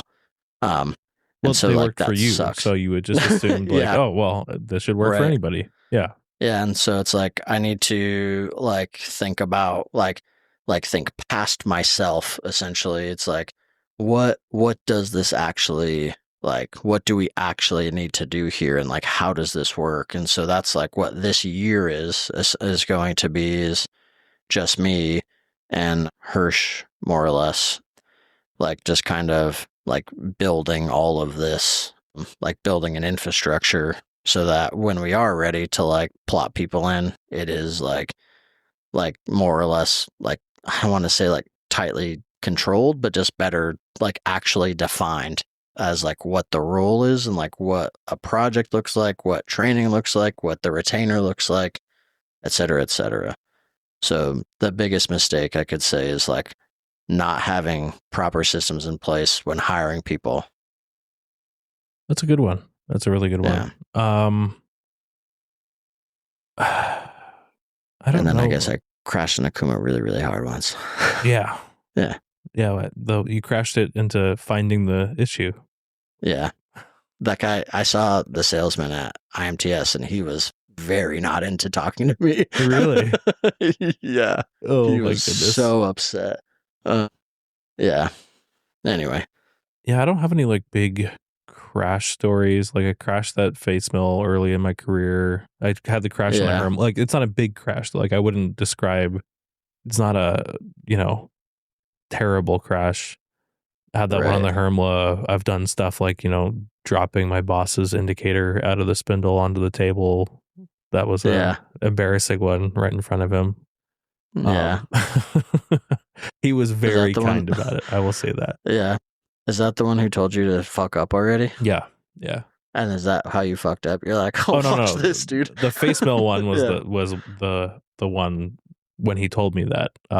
So I had set Z, like I cut a step with the face mill to put the part in, and then set Z when I was down there for getting the tool offset. And so it just tried to run, 3 inches past that into hardened jaws and blew up the face mill. And that was when he told me, hurry up and fuck up so I can trust you already. And then I don't know, a few months later, I was working with him on the big Kitamura Jig Center, which doesn't have an enclosure. It's just like an open bed slinger mill. And it was just like such a brain fart. Like you had to hit a button on the column to release the tool from the spindle. Yeah. And like we were doing this run of parts where like every part you had to indicate in and then pull the indicator out and then run the part. And this one I just kind of went brain dead and I hit the button before my hand was on the tool holder to catch it. Yeah. And like thankfully I was very quick and like I caught the tool holder, so it only broke the tip off of his indicator. But I still felt so stupid. I was just like, and he looked at me and he was like, dude, the fuck? Like, yeah, sorry. That is so hilarious. Yeah. Oh man, fuck. So yeah. Difficult situations. I mean, I've talked about a few on here with customers where, you know, they've asked for insane things. You know, I've had customers that we had one that we don't do business with anymore that we finished parts. And then after we finished the parts and delivered them, they said, oh, this flexure that we had you cut has right. like a force spec. Like it needs to collapse a certain amount with a certain amount of force. And I was like, well, you never told me that. It's not on the print. You never told me that. And then what they forgot, as they're like getting mad about this in emails, I was like, just so you know, we had a meeting before I started these parts specifically about that feature. And I showed you what tool I was going to use in there and asked you if the radius that tool was going to leave was going to be a problem. And you all said no. And nobody mentioned any spec then. And, you know, they just they weren't like exceptionally assholey about it. They were just like, well, can you just load them back up and recut it? And I'm like, no, I can't, refit my little 10 thou Kesey cutter into each one of those flexures and recut it. Like, especially after anodize, like it's just not going to happen. Right. And then they were like, oh, well, can you just rush us through more of them? And I'm like, okay, what the fuck? 6 ops, including a 4th axis op and a post anodize op. This is the timeline for that. And they're like, oh, well, that doesn't work for us. Yeah. And I was like, all right, well, here's little diamond jeweler files from McMaster that fit in those grooves, and you can go in and file out every corner of them. Because there was only a handful of parts, like 4 or 5 of them. I was like, here you go. Like, that's your solution, I guess. Because, like, you don't want to do, like, the other ones are impossible. So, here you go. And then they just, like, never talked to me again. And then paid me. And I was like, all right, I guess we're done. Cool. That's fine. Sick. I guess we're done here. So that was a frustrating one, but another just learning opportunity. You know, I don't know that I handled it wrong. Like I just don't know how to save that one. You know, like they were expecting me to read their minds and know of a spec that they had many opportunities to share with me. Right. Yeah. Didn't put it on the print. That's number one right there. Yeah. Like, sorry. Yep. Yeah. Not on the print. Wasn't mentioned in our hour-long meeting about this feature. Yeah. When was I supposed to know this besides after I delivered you parts? Right. What assholes. Yeah. That's fucking rude. I think that the thing that the one thing they tried to hold over me is like, well, we gave you a sample part and it's looser on the sample part. I'm like, yeah, but you also told me that sample part had been crashed. And I was like, so I assumed it just had been, worn in. Like, sorry, Yeah. What the fuck, yeah, dude? It was bizarre. It's so out of control. Yeah. Otherwise, I don't know. Like we just typically continue to do work with awesome customers and don't do work with bad ones. Yeah. Hashtag pumpkin plan. Right. Yeah. That book has clarified so much for us. I think about it every fucking day. Yeah. Like it's insane. Well, because I will bend over backwards for my customers. Right. But it's because they're so fantastic. And like, yeah, it's just, I just can't continue to do business with people who beat you up over price and then turn around and be like the worst customers. Yeah. It's like you're 90% of my customer service calls and 0.1% of my revenue this year. So let's not do this anymore.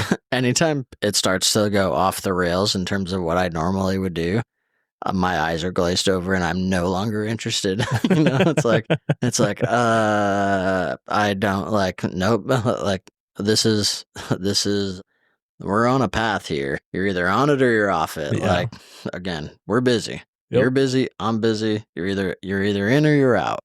Yeah. Like, that's all there is to it.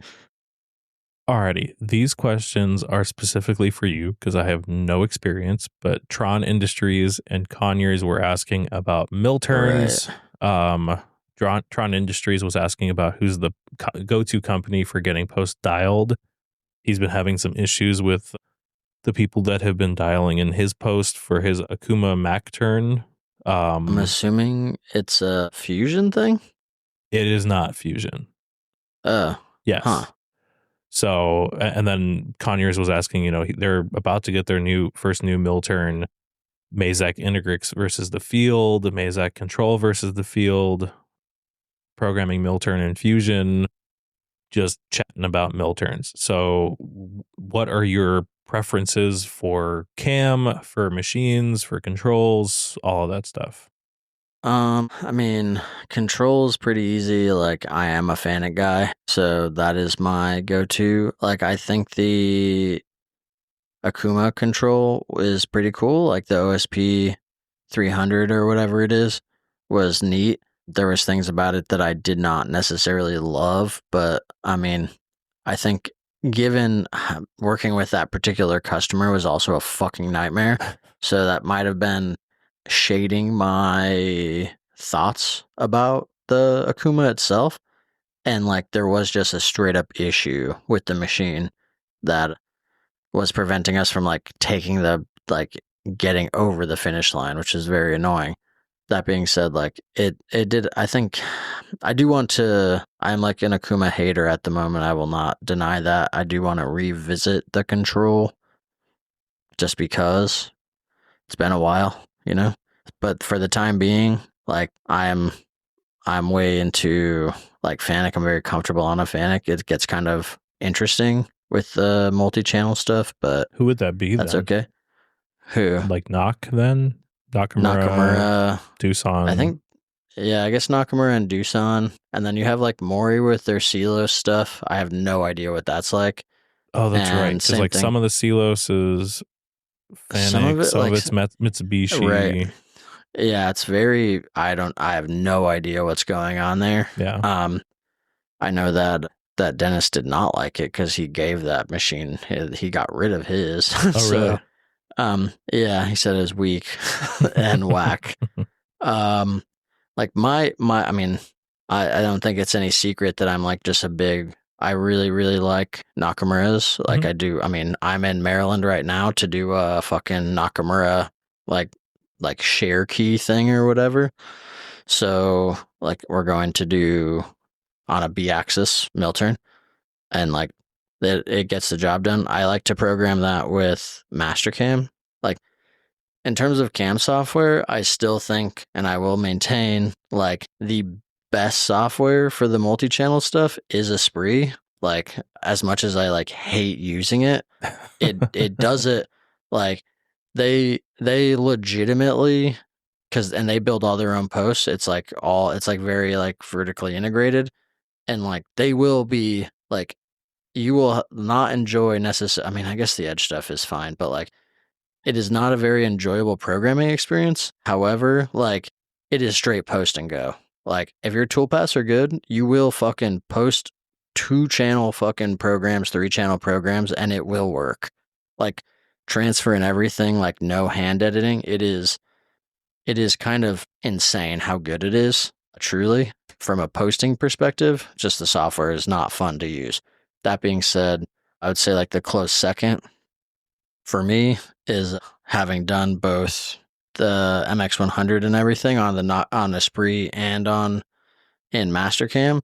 I do prefer Mastercam just because it's a much nicer user experience. The code is pretty dialed, not super dialed. You still need to do like a little bit of work once it's posted, but it's not so much that I'm like, oh fuck, this sucks, and I'd rather use Esprit, whatever. But like, I guess it just kind of depends. I have not really done a lot of mill turn stuff in Fusion, just a little bit with the Amish because that's what they were using. And That's such a bizarre sentence to say, dude. yeah, it is. Just It a little is bit with very the bizarre. Amish, no big deal. Yeah, and like they're programming the NTRX, but that's a single channel machine, and with Fusion and like with Fusion and Camplete, that was a pretty good. It was okay, but you kind of like you're like hacking Fusion essentially to make it work, even with like just a single channel machine, because you have to like set your tools up in like a specific way, and like you're having like the same tool set up like multiple ways because of how like on a B axis, like you can't just like tell it to go a certain way. I think it was kind of lame. Like the experience was like not so chill. It's very like doable. Obviously, like people are doing it, but it's not like the funnest thing. So it's like both a kind of shitty programming experience and a shitty posting experience. So like I don't know, like Esprit does their own posts, and like they they're the people to go to for their own shit. Mastercam, same thing with like for the Milturn module, it's their own thing. The kind of whack and backwards thing of it all, like just kind of with anything, and like what we ended up doing over here, because the guys here, like I'm programming their machine in Mastercam and they're using SolidCam to program the fucking Nakamura, is like we made a good part essentially, and then took that program like that had a little bit of everything, and then they sent it off, and like it's just kind of like guess and check, like when we do this feature, does it give us the code that we think we need, kind of shit.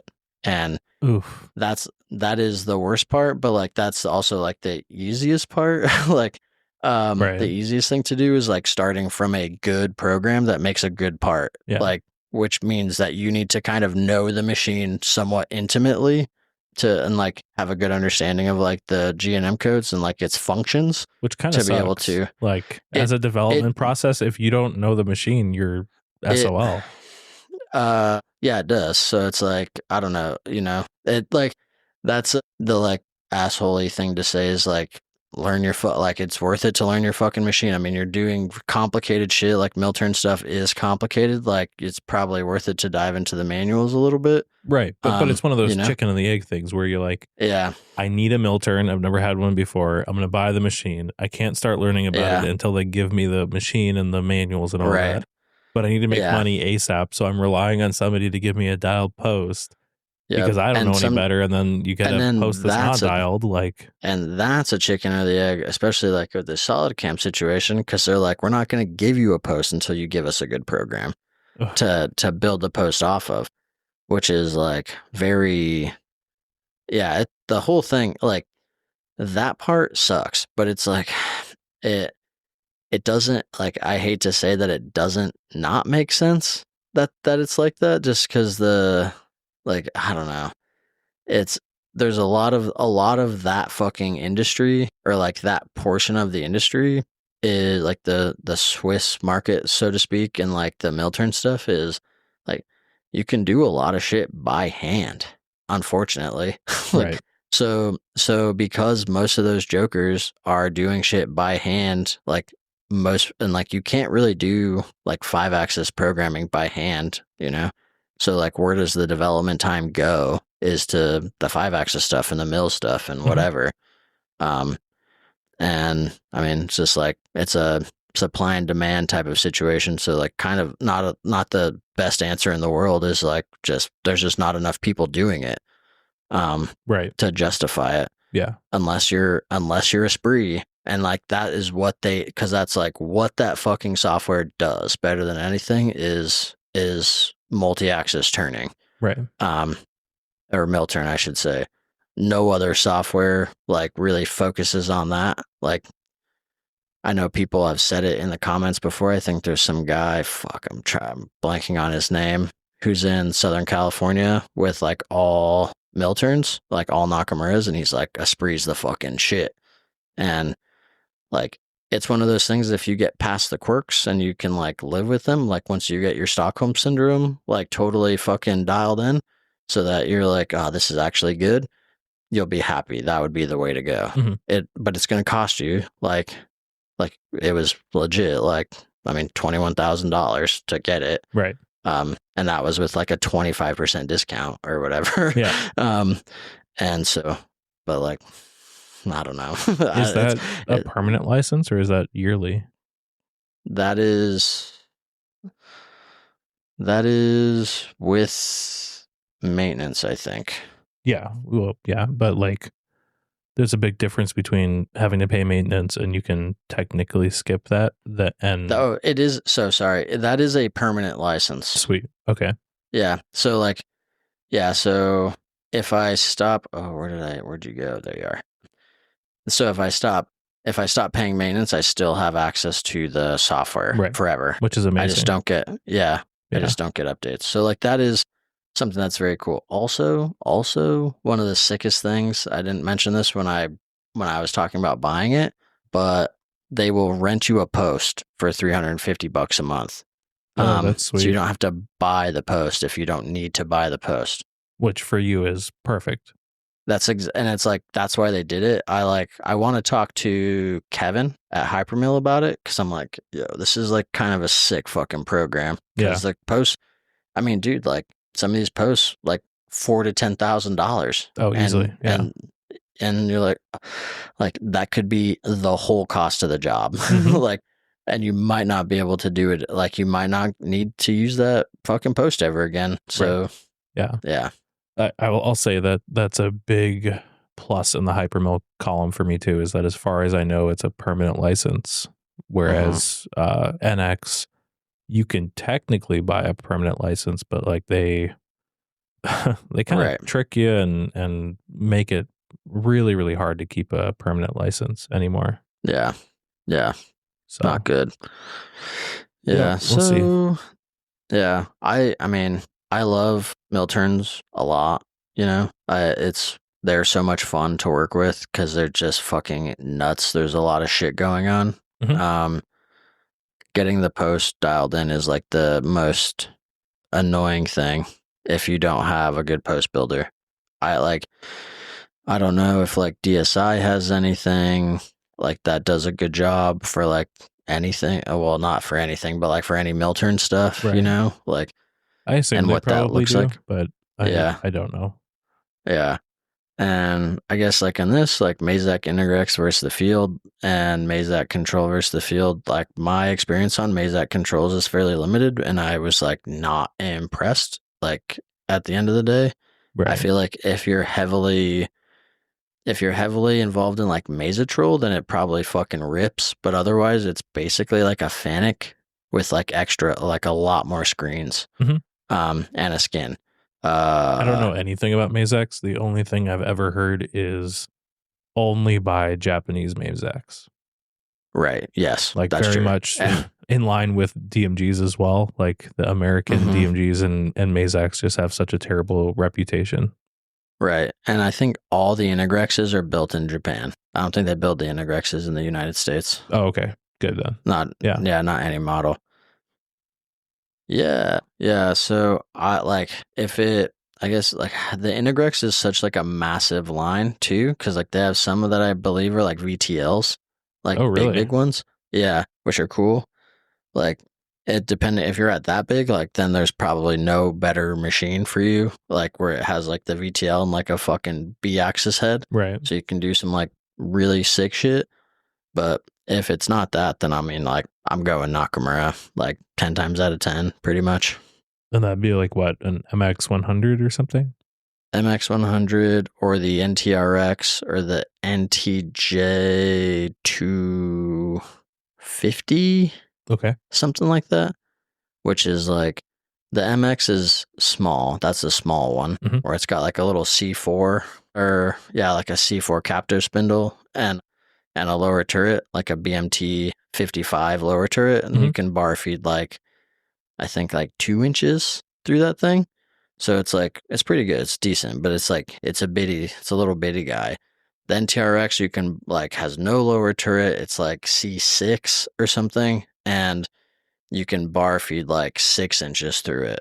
Oh wow. Or 4 inches, sorry. But like still like you can. It's big. It's a big boy. And then the NTJ, I don't know if that's the right one, but like That's a B-axis head, and you can get 2 lower turrets on that one. Jeez. And that machine is fucking massive. Like, it's very big. I think like the second turret's an option, but it always comes with at least one. And that's basically like the NTRX with a lower turret.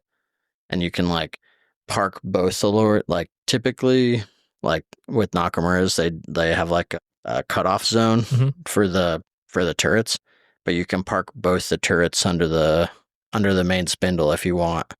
So you can kind of use one of them like a center or a steady rest, you know? Oh, that's cool. Yeah, it's pretty sick. And that's like it's an $800,000 machine. Right. Yeah. Well, you get what you pay for. It fucking rips. Right.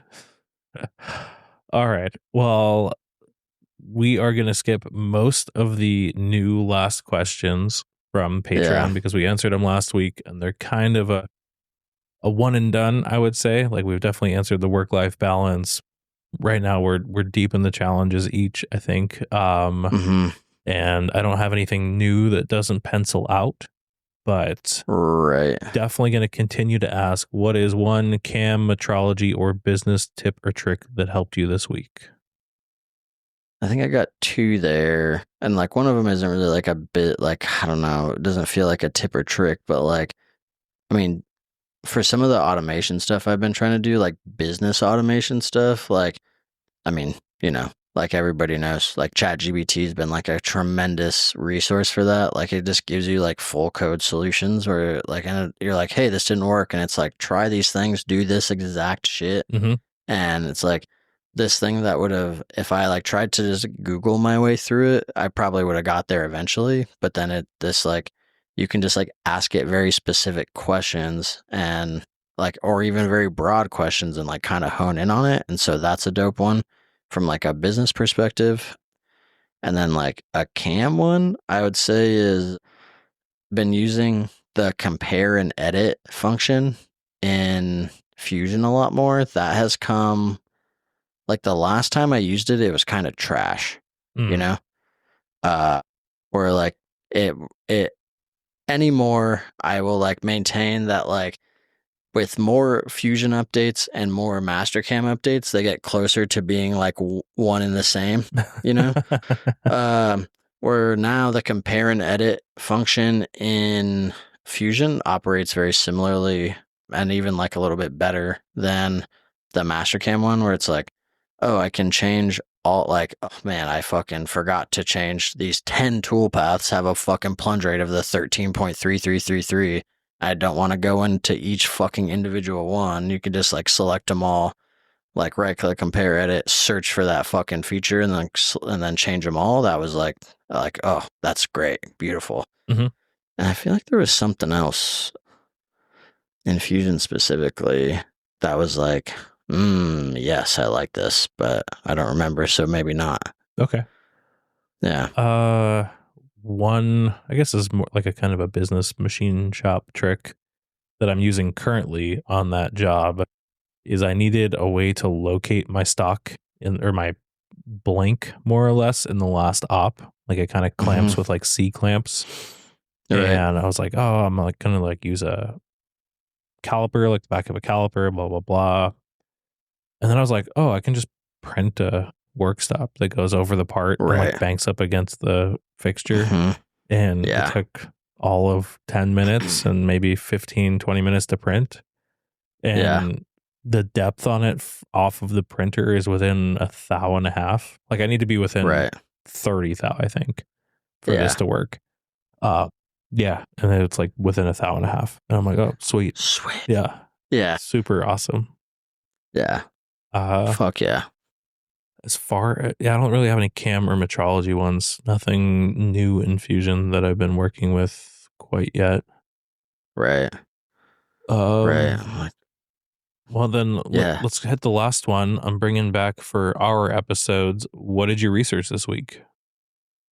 I guess just like this week was more like how to manage my anger, you know? No, for real though. Like most of this week was just kind of going through like with the holding the schedule and like holding the line harder. Like, all right, like I like again diving back into a sauna for real, like one more time, like, and like what about this? Like, kind of interrogating my process and like what can I do differently this time to make this a better experience for myself? Like, in overall, like where am I falling down? Where could I do better? You know? And like what about this like sucks that I can automate away Mhm. so that I'm not like dreading it? Because like some of them, like with the retainer customer, initially it was like very, very good that they were in a sauna, but like now, because we have like so many like the projects are like big, like, and there's a lot of them, which is cool. But now it's like unwieldy, and like things are getting lost. So like, okay, now like what section of this can I like use to like how do I make this a little bit better for myself so that I don't like things don't slip through the cracks. So I'm not like, hey, like this, we were expecting this like 3 days ago. Like, where is it? And I'm like, what are you fucking talking about? And then I look and it's like, oh, fuck, dude. And so Like, oh, now it I'm like was due 3 scrambling. days ago. Shoot. Yeah. And like, they weren't lined down until they were. And now I'm like, fucking just like, give me like 15 minutes, Mhm. and like scrambling. And that sucks. So I guess like, again, yeah, I guess just researching process improvements in Okay. the workflow. Awesome. Or yeah, workflow improvements, probably better said. Right. I mean, speaking of ChatGPT, I use Claude AI a lot more because it is Right. much more conversational. And one of those Okay. was I talked about on the last episode wanting like an internal wiki. I don't think that Mm-hmm. Obsidian's going to be the way we go for that kind of stuff, just because it's kind of like I think the web's cool to look at, but it's kind of messy. It's not very easy to like track down what we need. Yeah. And somebody reached out, Jim Jones reached out and mentioned Bookstack. And at that point I was like, oh, okay, cool. Like, thanks. I'll put that on the list. And then I was Mm-hmm. talking to Claude. It was like, hey, I want to start up a AI or not an AI wiki for my company. Yeah. What are my options? Like, I want it to be locally hosted, blah, blah, blah. And he was like, oh, here's 3 options. Let me ask you a few questions about your business and I'll tell you which one I think is best. And so, like, I answered a few Okay. questions. It was like, oh, I think Bookstack's going to be the best for you. And I was like, hey, I know that name. And so I went back and I was like, oh, Right. perfect. So I might spin up an instance of it on our local server this week and just see Nice. if we like It it. looked it looks cool. I checked it out today after we talked about it last night, and I was like, this does look fucking sick. Yeah, it's Like, not bad and it's free and, well documented and all that. So we'll see. Like the big thing is, like, I had a lot of people reach out, oh, use Notion or oh, use this. And like, I think all of those services are very good, but I just don't want more SaaS subscriptions. Like, I'm right. just over it. Like, I don't need to be Yeah. bled $5 a month, $10 a month, $40 a month here and there. And I'm just like Right. so sick of it. And also it just Yeah. feels like I'm building a business based on all these houses, like this house of cards of like, oh, what if this service goes down? What if this service goes down? What Yeah. if they get bought out and then they shutter? Like, Yeah. I just hate That it. was that was one of the things because of like like as I'm Googling or like using ChatGPT to like automate the Google Drive stuff or Google Drive stuff, and like how do I integrate this into Asana? And it's like, well, there's Zapier, or if you're willing to like do some like some code, you can kind of just integrate like or work use Asana's API directly to just like skip Zapier and just do it yourself. And it's like, oh, I'll probably do that. I mean, I don't need to. I mean, I don't need any of it. So like might as well turn it into like a sweet procrastination project. For sure. Yeah. But so, yeah, we'll see. I'm hoping that it works well for us because we need some place to start sticking all this stuff. Like, Yeah. I fleshed out a lot of the Obsidian for myself, but Brad never got on board. I mean, I just never Right. gave him access to it. Like, I can't say it. Like, he didn't. Yeah. I was like, oh, Yeah. once I build this out to a point, I'll give Brad access and he can You start never read contributing. my mind, you dumb bitch. How Right, could exactly. you? Yeah. So this seems like a easier thing, I think, for both of us to contribute to, especially because it logs all actions as well. I think the only thing it doesn't have that I don't like is provisioning for like different types of users. So like editors versus viewers or something like that. Like I think anybody who is on the book stack can edit it as far as I know. Okay. But interesting. I mean, I guess if we're hiring somebody, we should probably trust them to be okay in our repository, right? Yeah, I think so. But also, like, do they need a login to view it I don't know yet. if they're on the network? I don't know yet. I need to figure that out. Yeah. But that'll be cool. Like if you ever decide to do like, it seems like also a sick place if you were gonna like launch or fire off like AS or ISO. That's where all your documentation would be held and all that stuff. So very easily. Yeah, we'll see. That seems sick. It seems very cool. Yeah, one way or the other, I will figure either that. I know there's like Wiki.js as well that's very well liked and like a few other ones, but I think that Claude recommended Bookstack because it takes like very low technical knowledge to get it spun up. So we'll see. Yeah. Hell yeah. Cool. Alrighty, man. Let's wrap it there. I think we did the do. I'm ready to hit the sack and go to work tomorrow. Wow. Yeah, same. It's midnight over here. Well, 12:30, I guess. Oh, well then, yeah. We should definitely hang this thing up. Over the course of this, I drank a coffee and a Red Bull, so I'm fucking. Dude, the whole time you were vibrating, I was like, dude, I think he's caffeinated to his eyeballs. Yeah. Well, I hope you can get some sleep. Thanks for joining me, man, as always. Thanks to all the listeners and thanks to new Patreon members. We got 2 Chris's and Brian. Thank you guys for joining. You make the show possible. Thank you all for listening, and I will be back next week.